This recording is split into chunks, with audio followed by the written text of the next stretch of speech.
Shalom Sobat Kristus. Firman Tuhan yang akan menyapa kita pada saat ini yaitu melalui kitab Efesus pasal 2 ayat 8. Beginilah firman Tuhan. Sebab karena kasih karunia kamu diselamatkan oleh iman. Itu bukan hasil usahamu, tetapi pemberian Allah. Demikianlah firman Tuhan.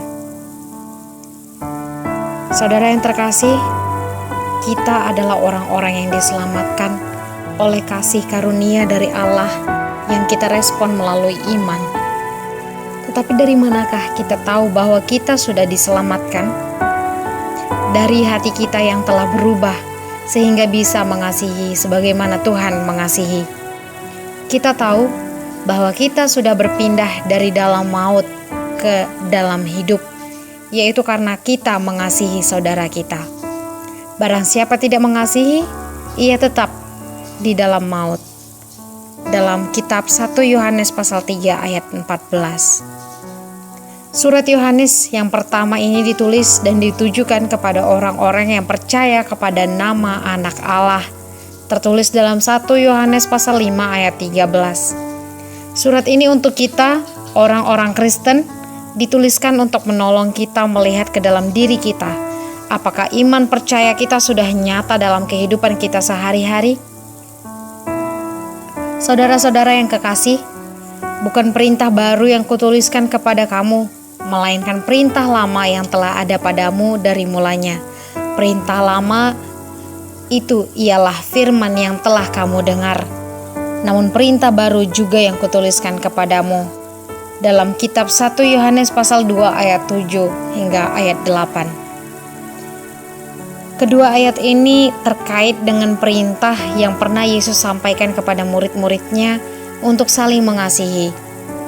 Pada awalnya Yohanes juga mengatakan perintah mengasihi Allah, perintah lama yang telah ada sejak semulanya.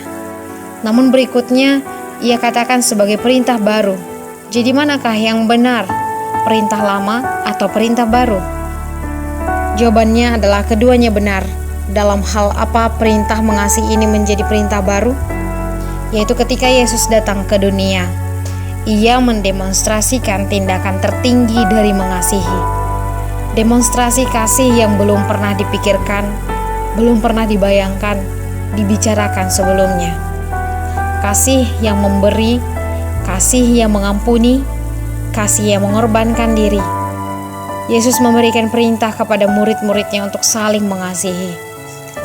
Dia mengatakan seperti aku mengasihi kamu. Tolak ukurnya adalah kasih Yesus kepada kita. Demikianlah perintah itu menjadi perintah yang baru. Saudara terkasih, lalu bagaimana bila seorang Kristen kesulitan untuk mengasihi? Bagaimana bila tidak rela mengampuni?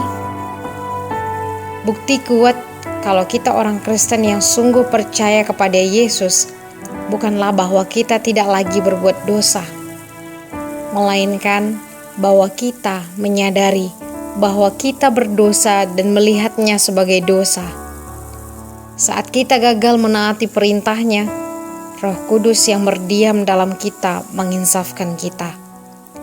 Roh Kudus menolong untuk mengenali dan melihat ketidaktaatan kita kepada perintahnya itu sebagai dosa.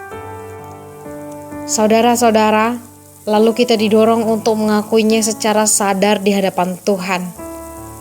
Jika kita mengaku dosa kita, maka Ia adalah setia dan adil, sehingga Ia akan mengampuni segala dosa kita dan menyucikan kita dari segala kejahatan. Dalam kitab 1 Yohanes pasal 1 ayat 9. Saat kita sulit mengampuni, maka hati kita gelisah karena kita sadar kita sudah berdosa. Maka saatnya kita datang pada Tuhan untuk mengakuinya. Maka sukacita dan damai sejahtera dari Tuhan akan kita alami. Kita adalah orang yang diubahkan. Jadi siapa yang ada dalam Kristus, ia adalah ciptaan baru. Yang lama sudah berlalu, sesungguhnya yang baru sudah datang. Dalam 2 Korintus pasal 5 ayat 17. Maka melalui firman ini kita sama-sama diajak untuk menjadi orang Kristen yang mau saling mengasihi, karena Tuhan Yesus terlebih dahulu mengasihi kita. Kiranya Tuhan selalu memberikan kita berkat-Nya sehingga kita boleh menjadi anak-anak-Nya yang pengasih, sama seperti Bapa kita adalah pengasih kepada setiap anak-anak-Nya.